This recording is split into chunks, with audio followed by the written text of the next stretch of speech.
They said if I got drunk, if I did coke, I'd be one of the guys. They said meth would help me get through my exams. They said sniffing glue was no big deal. Totally safe. I could party all night. They said heroin would be the best high I ever had. It would help me forget my problems. He said he'd love me forever if I smoked crack with him. They said I wouldn't get hooked after the first hit. They said that Ritalin would help me focus. They said weed wouldn't lead to harder drugs.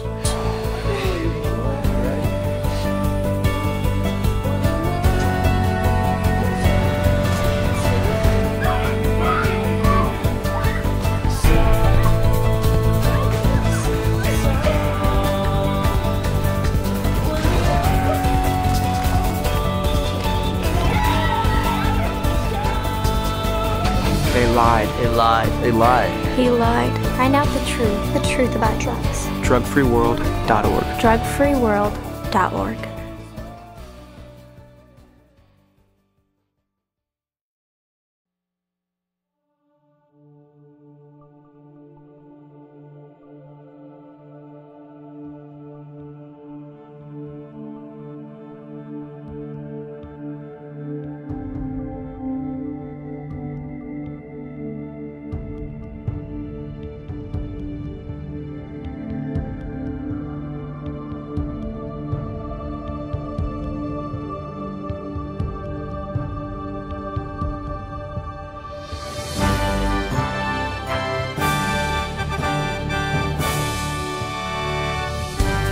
What I'm impressed about the Church of Scientology and their drug-free program is that they don't focus on one denomination or one faith group. They're reaching out to all people, and they're reaching out worldwide, not just state or local or state or national, but international. And I think that's the key today, is that we have to focus on an international program that can help all people. Drugs are just not centered around certain countries or certain types of lifestyles. It's rampant. You have drug trafficking all over, and the only way you can counteract that is to have a campaign, an anti-drug campaign. And I've never seen any kind of campaign of this magnitude to address that issue. The Church of Scientology seems to have said that we're going to approach this in a systematic way, we're going to approach it in a comprehensive way, we're going to do it in a national way, in a worldwide way. There's a lot of places to talk about being drug-free, but the only program that I see that's consistent out there and that's saying over and over again is the Church of Scientology. I have worked with youth and young adults of all ages for over, I would say, 27 years. And in my 27 years of working with youth and young adults, I haven't seen anything like it. The most valuable part that I see the Church of Scientology working with the drug problem is, besides their own efforts, is they're reaching out to other organizations that are also working to solve the drug problem and listening to them and helping them succeed in their efforts. It's reaching out to the entire community. It's reaching out to the political people, it's reaching out to the faith-based people, it's reaching out to the parents, and more importantly, it's reaching out to the youth. They can carry it into their school, they can carry it onto the playground, they can carry it into their community. They can go talk to their parents about it, yet they can talk to their peers about it. It's something that is all driving force, full of positive energy. When I see how it has impacted families, when you go and you see a young kid smiling and excited that I got it, I'm not going to take drugs. It's forever. They were so shocked to see what it's doing to their bodies and their minds that they chose to pledge drug-free. And since that day, they have not touched a joint, drank, they don't hang out in the streets anymore, they're in school, bringing home the grades. Governments can talk, but the Church of Scientology is out there, foot soldiers of the world, and they're saying to the people of the world, particularly the young people of the world, say no to drugs. It's high profile, it's right out there, it's in your face, and it's where it's happening. It's at the cold face of society, on the streets, where the drugs are being sold.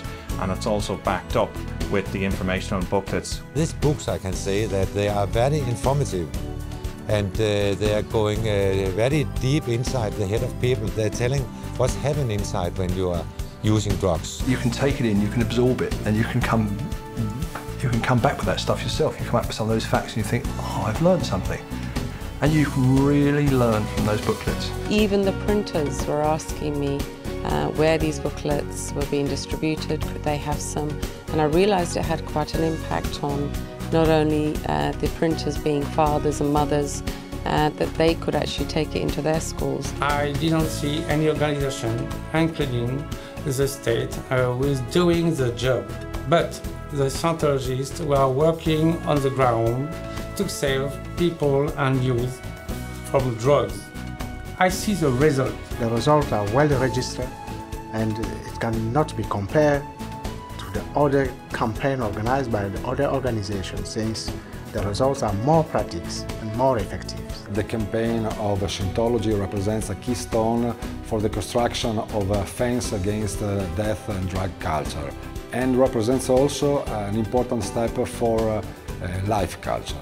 The Church of Scientology and the drug-free campaign have such important purposes that we could not build a future without them. What I promised several years ago when I joined as a supporter of the drug-free marathon is that I will support this program because it is very useful and very valuable. Not only useful, but very valuable. The work the drug-free ambassadors does is so important, because these people are going to be tomorrow's Australia, tomorrow's leaders. The learning thing for the youth, and at the same time for parents, because parents don't know what effects they're doing to the children.